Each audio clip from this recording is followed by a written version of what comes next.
一体何なんだ。メヘリット。キメロニーマス Now there is no hope.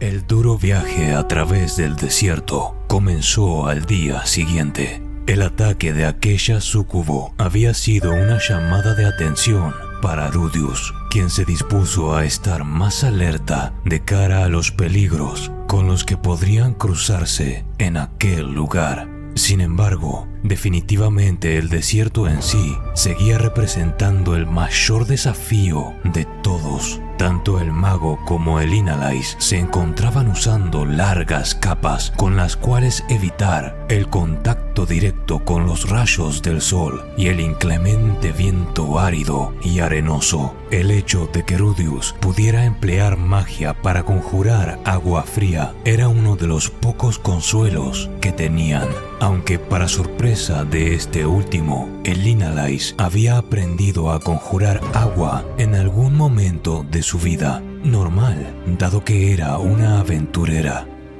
Realmente hace mucho calor. Podría conjurar una tormenta a nuestro alrededor si quieres. Será mejor que no lo hagamos. Podríamos atraer hordas de monstruos. Es cierto. Esto me recuerda a algo que oí. Los monstruos en este continente no toleran muy bien el frío. Si nos vemos rodeados, podría emplear algún tipo de conjuro gélido.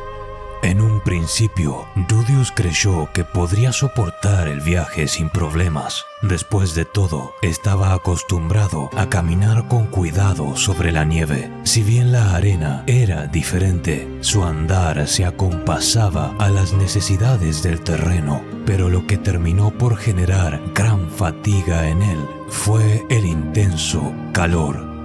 No tienes tanta resistencia como imaginé, Rudius. La arena no es el problema, es este intenso calor. Para ser justa, supongo que Cliff o Sanova ya hubieran colapsado. Fue lo correcto el no traerlos. Nunca deja de sorprenderme lo monstruosamente duros que son los guerreros de este mundo. ¿Tendrá que ver con el Touki, con esa tal aura de batalla?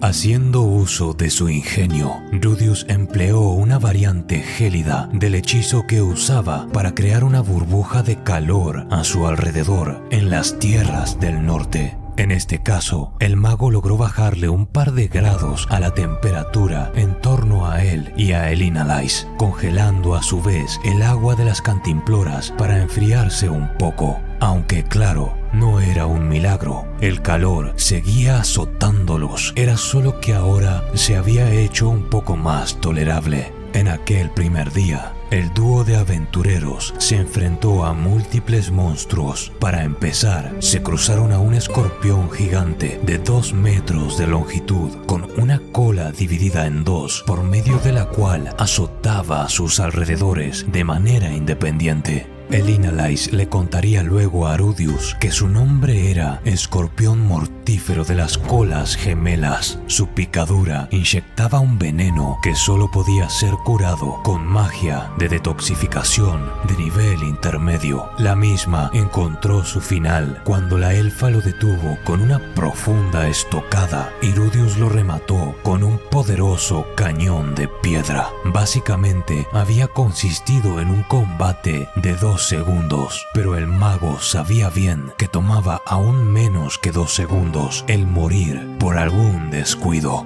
El siguiente monstruo con el que se toparon fue un Treant, una clase de criatura ya conocida por el mago, dado que existían variaciones de la misma en casi todos los lugares del mundo. En este caso, se trataba de una suerte de gran cactus andante con peligrosas espinas, las cuales podía disparar en una sucesión de proyectiles. No hace falta mencionar que no presentó un desafío para la dupla de Rudius y el Inalais. Sin embargo, el tercero arribó con sorpresiva violencia.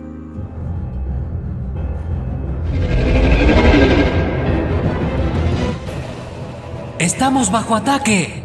En un abrir y cerrar de ojos, una figura gigantesca emergió del suelo justo debajo de donde el Inalais había estado parada, quien esquivó a la criatura, saltando ajustadamente. Cuando las arenas pudieron dejar ver qué era aquello, notaron que se trataba de un gusano, uno enorme, de 1 metro de diámetro y 5 de longitud.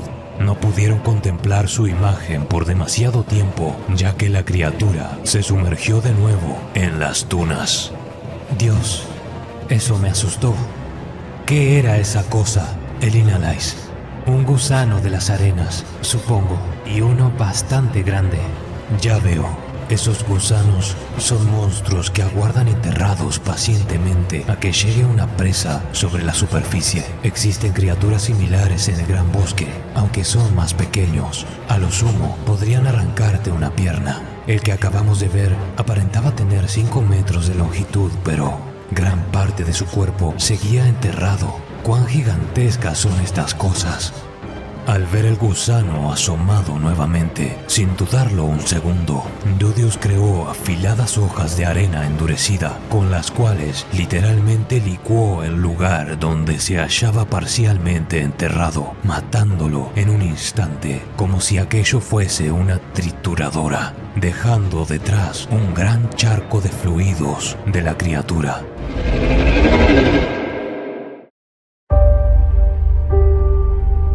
Los últimos monstruos con los que se cruzaron en aquel primer día de atravesar el desierto fueron una caterva de peligrosas hormigas gigantes, las cuales divisaron desde lo alto de una duna. Ni bien el Inalais las avistó, arrojó a Rudius al suelo, escondiéndose ambos detrás de aquella duna. ¡Ey! ¿Qué estás haciendo? Es un ejército de hormigas falanges.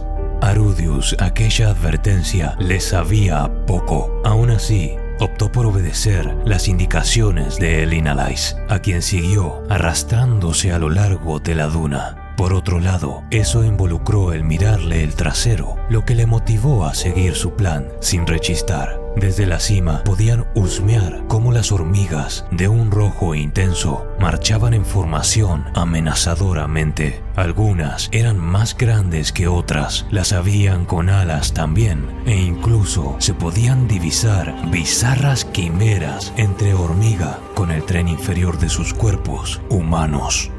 Veo que se dirigen a aquel lejano río. Por la cantidad de números en sus filas, definitivamente se trata de una amenaza de rango S. Hay miles de ellas. En serio, ¿podrías explicarme el por qué? Las hormigas falanges son uno de los monstruos más peligrosos. Son famosas por su insaciable hambre, lo que las lleva a consumir todo en su camino. Esas de allí son particularmente masivas. Deben ser una variante única a este continente. A pesar de ser hormigas, son nómadas. No establecen una colonia fija en ningún lugar. Viven toda su vida en constante movimiento. Solo se detienen en nidos temporales para aparearse. Oh, y esa debe ser la reina. Cuando Rudius observó el lugar donde el Inalais señalaba, sus ojos se toparon con la extraña imagen de una hormiga de 2 metros de longitud, con el torso de una mujer en lugar del abdomen de una hormiga. Tal vez podría liquidarlas a todas si lanzara un conjuro masivo. No, si invocara una explosión tan grande, nosotros moriríamos también. Rudius, ¿por qué luces como si estuvieras preparándote para pelear? ¿Qué? No lo estoy. Bueno, de seguro estás pensando en cómo matarlas. Lo siento, es solo que... Solo estaba pensando en cómo huiríamos si nos encontraban. De acuerdo. Solo quédate aquí conmigo a esperar a que se vayan, ¿está bien? Sí, entiendo. No es como si fuera a obtener un montón de puntos de experiencia por noquear a 500.000 de hormigas asesinas. De todas formas, les tomó 1 hora de espera para que las hormigas finalmente se terminaran de alejar de aquel lugar. Con filas tan largas como aquellas, era entendible la demora. Para cuando se alzaron sobre sus piernas en el cenit de la duna que les protegió, El sol comenzó a ponerse con un rojo intenso que parecía vaticinar sangre. Tal vez no hoy, tal vez no mañana, pero el lugar sería Vegarito.